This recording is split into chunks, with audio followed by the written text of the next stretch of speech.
नमस्कार दोस्तों, स्वागत है आपका आज के एपिसोड में। जैसा कि आप देख सकते हैं कि आज का जो हमारा टॉपिक है वो इंडिया के 53rd chief justice of India से संबंधित है और ये खबरों में काफ़ी बना हुआ है।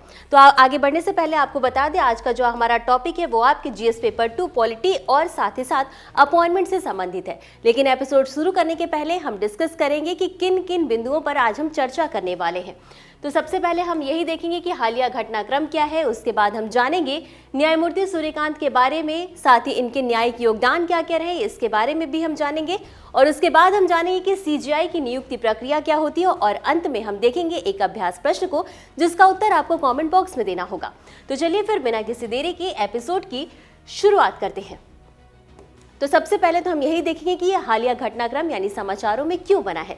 तो निवर्तमान सीजेआई जो है BR गवई, उन्होंने न्यायमूर्ति सूर्यकांत को 53वें सीजेआई के रूप में नामित किया है, उनका नाम दिया है। अब ऐसा क्यों हुआ? क्योंकि सीजेआई गवई जो है 24 नवंबर 2025 को सेवानिवृत्त हो जाएंगे और ऐसी स्थिति में पद को भरने के लिए किसी अन्य व्यक्ति की जरूरत होगी, और इसलिए इन्होंने जो है कि न्यायमूर्ति सूर्यकांत का नाम नामित किया है। अब आपको बता दें कि अगर अधिसूचना जारी हो जाती है तो न्यायमूर्ति सूर्यकांत जो है वो 24 नवंबर 2025 को पदभार ग्रहण करेंगे और वो अपने इस पद पर 9 फरवरी 2027 तक बने रहेंगे।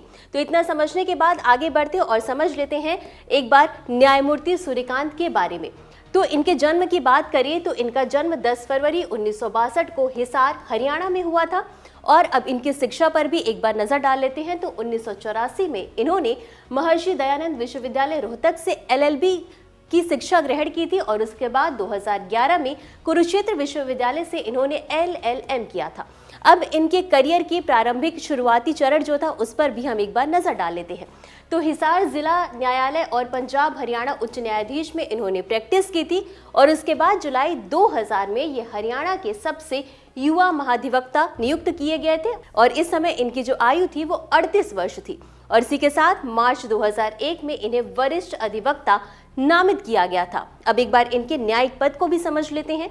तो जनवरी 2004 में पंजाब और हरियाणा उच्च न्यायालय के न्यायाधीश बने और इसके बाद अक्टूबर 2018 में हिमाचल प्रदेश उच्च न्यायालय के मुख्य न्यायाधीश बने और इसके बाद मई 2019 में सर्वोच्च न्यायालय में न्यायाधीश के रूप में इन्हें पदोन्नत किया गया। अब इतना समझने के बाद हम आगे बढ़ते हैं और इनके एक बार न्यायिक योगदान को भी देख लेते हैं। तो सबसे पहला तो है हमारा अनुच्छेद 370। तो अनुच्छेद 370 के निरस्तीकरण से जुड़े थे जो कि जम्मू कश्मीर राज्य का विशेष दर्जा समाप्त करता है। इसके साथ ही इन्होंने चुनावी बॉन्ड योजना को असंवैधानिक घोषित करने वाले पीठ में भी ये कार्यरत थे। अगला है राजद्रोह कानून। तो इन्होंने जितने भी कोर्ट में जितने भी लंबित राजद्रोह के मामले थे उनको स्थगित किया था तब तक के लिए जब तक कि धारा 124A पर पुनर्विचार नहीं हो जाता। इसके बाद आता है डिजिटल धोखाधड़ी का केस, जिसमें कि इन्होंने डिजिटल गिरफ्तारी के मामलों पर नोटिस जारी किया था और उस समय जो जितने भी दर्ज FIR थे डिजिटल धोखाधड़ी से लेकर उनके विवरण की इन्होंने मांग की थी। और इसके बाद इसके साथ ही एक काफी यूट्यूब का मामला काफी सामने आया था। रणवीर अहलाबादिया को लेकर के यूट्यूब का एक मामला काफी विवादित हुआ था जिसकी सुनवाई इन्होंने की थी जिसमें ये शामिल थे। तो इन्होंने वहां पर अभिव्यक्ति की स्वतंत्रता पर सामाजिक जिम्मेदारी का आह्वान किया था, यानी कि सामाजिक जिम्मेदारी को इन्होंने ऊपर रखा था। और इतना समझने के बाद अब हम आगे बढ़ते और समझ लेते हैं कि आखिर ये जो भारत के मुख्य न्यायाधीश हैं यानी कि जो सीजीआई है उनकी नियुक्ति की प्रक्रिया क्या है। तो सबसे पहले तो हम संवैधानिक प्रावधान पर नजर डालते हैं, लेकिन आपको बता दें कि जो हमारा संविधान है उसमें मुख्य न्यायाधीश की नियुक्ति के लिए किसी भी प्रक्रिया का उल्लेख नहीं है। लेकिन अनुच्छेद 124(2) में ये कहा गया है कि सर्वोच्च न्यायालय के प्रत्येक न्यायाधीश की नियुक्ति राष्ट्रपति द्वारा की जाएगी और इसी के साथ इसमें कुछ क्राइटेरिया भी दिए गए हैं। तो मुख्य सिद्धांत की अगर हम बात करें तो इसके अनुसार सर्वोच्च न्यायालय के जो सबसे वरिष्ठ न्यायाधीश होंगे उनको सीजीआई नियुक्त किया जाएगा। आपको बता दें कि यहाँ पे एज के हिसाब से वरिष्ठ न्यायाधीश नहीं होना चाहिए, बल्कि जब उन्होंने ज्वाइन किया था उस टाइम से जो भी वरिष्ठ न्यायाधीश होगा उनको यहाँ पर रखा जाता है। अब सीजीआई की सिफारिश कौन करता है? तो वर्तमान में जो सीजीआई होते हैं वही अपने उत्तराधिकार के नाम की सिफारिश करते हैं। अब इतना तो हमने समझ लिया। अब आगे बढ़ते और समझ लेते हैं कि ये जो पूरा प्रक्रिया होता है, जो पूरी प्रोसेस होती है वो कैसे होती है। तो केंद्रीय कानून मंत्री निवर्तमान सीजीआई से सिफारिश मांगता है कि वो अपने उत्तराधिकारी का नाम दे। अब निवर्तमान सीजीआई जब वो अपनी सिफारिश कानून मंत्रालय को भेजते हैं तो कानून मंत्रालय जो है वो उस सिफारिश को प्रधानमंत्री को भेजते हैं।